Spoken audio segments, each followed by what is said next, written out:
Okay, so I want to kind of put this video into two parts. Firstly, is regarding Lord Timpson, the prisons minister, and secondly, more broadly, what I feel is the Liberal left's attitude to crime. It's something I feel very strongly about. I've covered quite a few times on this channel. Um, just to put my cards on the table, I absolutely would describe myself as socially conservative on the issue of crime. I simply believe that if you hurt society, you should pay a price. It's a basic value that I hold very, very strongly.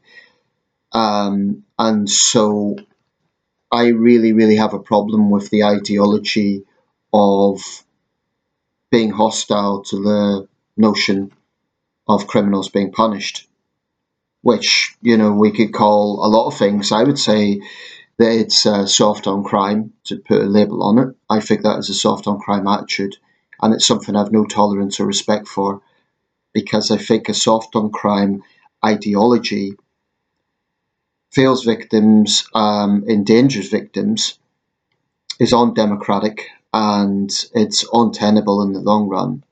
Now, having said that, this doesn't mean that I am someone who simply believes in throwing away the key. I definitely understand the pragmatism of rehabilitation, and I think where an offender has shown sincere remorse, then rehabilitation makes absolute sense. I have never been anti-rehabilitation. I'm also not against penal reform. I don't think that prisons should be hellholes. If you have a situation where there is serious overcrowding, where there's, rats in Victorian prisons, a lot of our prisons are still Victorian buildings. If you have a cell that has, it's designed for 2 inmates and it has 4, those sort of things are obviously going to build up tensions and aren't good for anyone. They're not good for the inmates, they're not good for prison staff, who incidentally I feel are massively overlooked. Prison staff probably deserve more pay, and they're in a very, very difficult job. This is a piece in the Daily Mirror from the 11th of November, interviewing Lord Timpson. I'm not going to read it all out, but I'll just abridge it a little bit. Let's see. Jails are failing the victims of crime because inmates are being freed without rehabilitation, only to commit further offences, the prison minister warns. This is a report by Sophie Huskisson. In his first interview in the role, Lord James Timpson said something was clearly wrong with the system when 80% of crimes were committed by former offenders. He said people were leaving jail addicted to drugs with no qualifications and no hope. Lord Timpson said, I think it's failing victims because it's our job to keep the public safe. We want prisons to produce better citizens, not better criminals. That's all very reasonable. But I have some scepticism about Timpson, and I'll come to this just after reading this out. We need to make sure that when they're released, they're no longer dangerous and the public is safe. His business, the key cutting firm Timpson, is known for employing ex-offenders who make up more than a tenth of its workforce. I believe that's based in Manchester. The appointment of a reform campaigner as prisons minister is seen as a shift from the Tory focus on prison expansion. Well, Labour is already contradicting what they said during their campaign. Starmer himself personally spoke about building more prison spaces. So Labour has lied to the public about this. On one hand, they say they'll build more prison spaces. Now they have a prisons minister who wants to reduce the numbers in prisons. So which is it? That's a contradiction. Let's see. Like I said, I'm not reading all of the site just for condensing the video because there's things I want to say. When prisons are 99.9% full, all you can really do is give them a shower, 3 meals a day, and that's it. That's why you can walk past classrooms with lots of chairs and computers, but no one's in them, and we can't have that. The Clink is a programme that he has pioneered. Let's see, Lord Timpson spoke to the Mirror in South East London that the HQ of the Clink, which teaches prisoners and ex-offenders culinary skills. I probably should clarify, I don't know if he created that himself. The Clink shows how successful rehabilitation can be. In 2021, it launched a project to deliver training in up to 70 prisons for offenders to gain professional culinary qualifications. In the past 2 years, 60% of those involved in its projects have secured long-term employment after the release from jail, with reoffending cut by 32%. But the charity's chief executive, Yvonne Thomas, warns that funding is key. Well, every charity needs funding. While welcoming the direction of the new Labour government, she said we do need to see the cash following the intent. She said the number of people on the Clink train could drop from around 800 this year to around 400 next year without extra funding. And there's two case studies here. A man jailed for 9 years for gang-related crimes said he has to pinch himself when he thinks how much his life has changed after his experience with the Clink. Michael Balogun, who is now an acclaimed actor and a trustee of the Rehabilitation charity, was sent to prison after trying to shoot someone. See here. Remembering sitting in his cell and breaking down tears after thinking about where he would put a body if he killed somebody, he told the mirror, I was like, what have I become? Who am I? Watching Gordon Ramsay's kitchen nightmares gave him the idea of one day opening up a fusion African, Caribbean, American restaurant. Going to the Clink restaurant in Surrey's High Down prison, he did culinary courses during his time in jail, then did a kitchen job at the Royal Academy of Dramatic Art.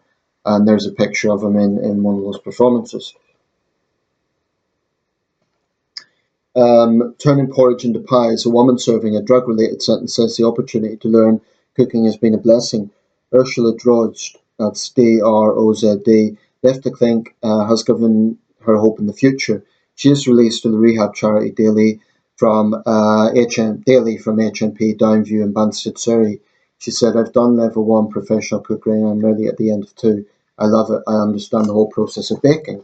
Okay, great. So ex-offenders are learning baking skills. I assume they can work in restaurants and so on. That's fine. It's giving something back to society. There is something here also I want to just mention.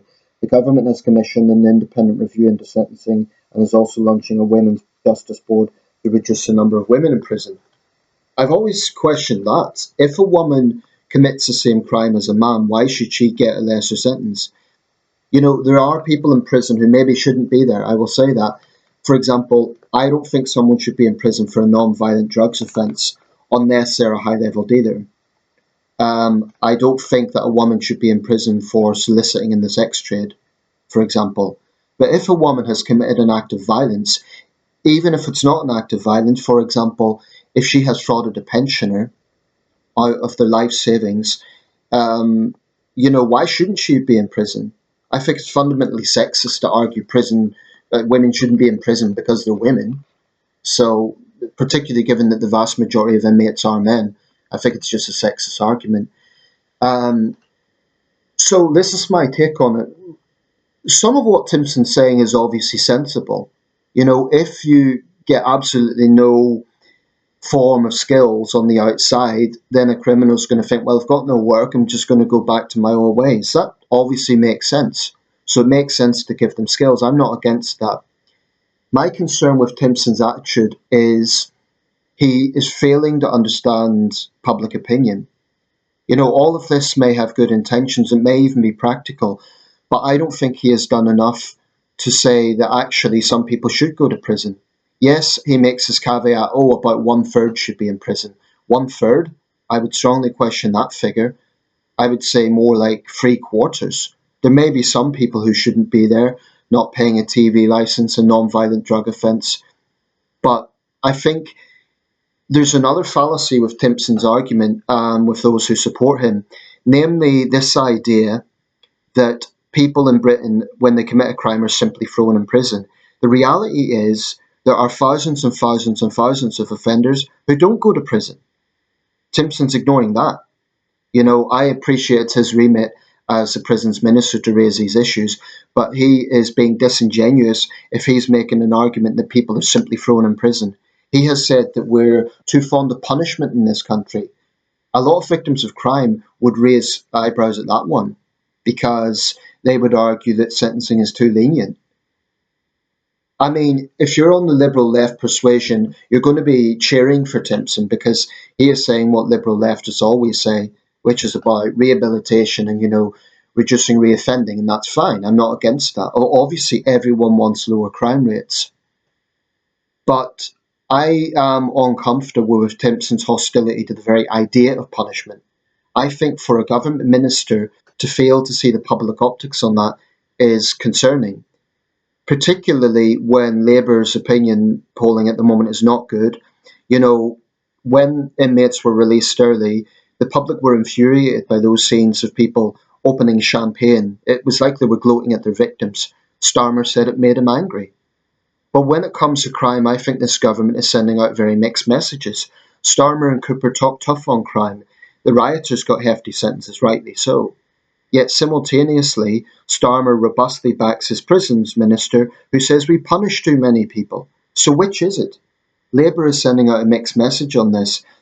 Now, the Tories, for supposedly being the party of law and order, I do think they largely failed on this. They've done a few good things, particularly Dominic Raab. I think Dominic Raab was one of the better Justice Secretaries of recent years. You know, he brought in more transparency in sentencing. He also gave more victims more say in parole hearings. Those are good things. But you know, you have a situation in this country where you get repeat offenders, and Timpson talks about recidivism. But what about recidivism on the outside? It's a fallacy to say that criminals that go on community sentencing suddenly reform. Community sentencing very often is used as an alternative to prison. So I really take issue with this false messaging that we just send people to prison in this country. It's not true. More often than not, that will be a last resort on offenders who are repeat offenders and for serious offences. Like I say, there are some people there who shouldn't be, but I think it's a minority rather than the majority that Timpson claims. And like I say, I think he's tone deaf to what a lot of the public want. The public, of course, want lower crime rates. They want to feel safe. And Timpson is right that it's our responsibility to make the public safe. But I really have a problem with his attitude to judicial punishment. He seems to be just against it, like this knee-jerk sort of, oh, well, it's punitive. We're too fond of punishing people. Timpson knows that he could never be in a situation where he'd close all prisons tomorrow or release all criminals. He knows the public would absolutely be infuriated by that. He knows that would let down victims of crime. But he is definitely a liberal leftist when it comes to his ideology on this. And it's not, my issue with him is not about the focus on rehabilitation. It's about his hostility to the very principle of punishment. I don't think you can argue that you're for justice if you want to disregard all forms of punishment. I just think that's nonsense. I mean, I was in a debate with someone who actually said, "Oh, should we really have prison for a single offence?"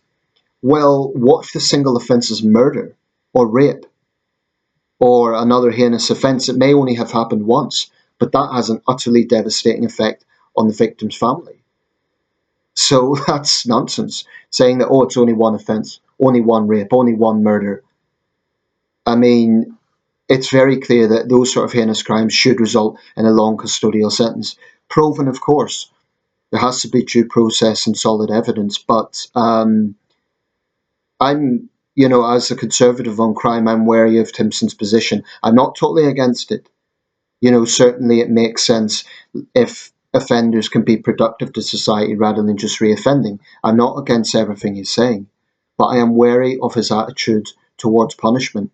And it's, you know, it does risk being tone deaf. It's not what most of the public want. I think there is a perception out there that Labour's soft on crime. Timpson's not helping it. Of course, he'll have his support from ex-offenders, from liberal leftists who always have this knee-jerk attitude of thinking of what should we do for the criminal. Um, you cannot. I don't see how you can have justice without holding the criminal account, without saying to them, "You're going to pay for what you've done." Then we'll talk about rehabilitation. We'll try and get you to see the light. And yes, some of that has to happen within prison. I'm okay with that, but there has to be punishment. If Timpson doesn't understand that, then, you know, remember he's an unelected peer, so I think he'll just infuriate the public. I mean, I was very angry with his attitude that we punish too many people in this country. The opposite is true. Many criminals routinely go unpunished, or at least sufficiently punished. Young offenders can kill someone, and they'll get a couple of years. You know, I mean, there has to be a basic starting point with justice that the criminal is held to account. And my big issue with the liberal left, of which Timpson is very much part, is the knee-jerk reaction of punishment is punitive. We should only focus on rehabilitation. So I think Timpson needs to be careful with his messaging. He can talk about these things, rehabilitation, reducing recidivism and so on, but he also has to be very clear to the public that people who hurt society will pay a price. If he cannot bring himself to do that, then I would say he's an arrogant elitist, because he's ignoring public opinion. Like I say, he's an unelected peer, Lord Timpson. So I'm not skeptical of everything he's proposing. I'm just saying that I'm wary of his attitude, and I'm wary of his failure to understand public opinion. I don't think he really does. Or more importantly, maybe he doesn't care about public opinion. He's thinking, this is my brief, I'm prisons minister, I think this is the best way, and to hell with what the public think. I honestly believe if you'd done a vox pop on the street and asked people, should punishment not be part of justice, they would be astonished. Now, Timpson doesn't literally say we shouldn't punish people, but he did say we punish too many people. I strongly disagree with that. He says about a third of people should be in prison. I say about 3/4 of people should be in prison. The only people I don't think should be there are non-violent drug addicts, and perhaps some financial crimes, not high-level financial crimes whereby someone's savings have been taken away. But, a lot of people on the liberal left are cheering Timpson. They say it's a refreshing approach, as if this is a totally new thing. It's not a case that we've simply thrown people in prison all the time. And actually, for all the talk of prison expansion, the Tories done it a bit, not enough. If Labour doesn't get a grip on this, the public are not going to forgive them. I won't forgive them, because crime is one of the things I feel strongest about. And so far, the messaging is mixed. Starmer and Cooper talk tough on crime. They have a prisons minister who is a very pro-leniency ideologue. It's a mixed message. The rioters faced prison sentences, and yet you had early release. I appreciate that was probably unavoidable. But already some of those released early went on to hurt members of the public. So much for, we're only going to release the ones that aren't that dangerous. What I would do is, yes, take on board some of Timpson's proposals, but I would also expand prisons. Why? To ease overcrowding. I mean, those who talk about prison being barbaric, I would have thought they would welcome expansion of prisons in order to ease overcrowding. If you want to be humane to inmates, build more prisons, ease overcrowding. But victims must come first. And when it comes to justice, a very, very, very starting point must be holding criminals to account. If your starting point is rehabilitation rather than the progression down the line, then that's just deranged, in my opinion. And those who think that murderers, arsonists, rapists, violent gang members, burglars shouldn't go to prison, I would say they are just on another planet. In fact, it infuriates me, people who have that attitude, and there are people out there who do. I don't think Timpson will go that far.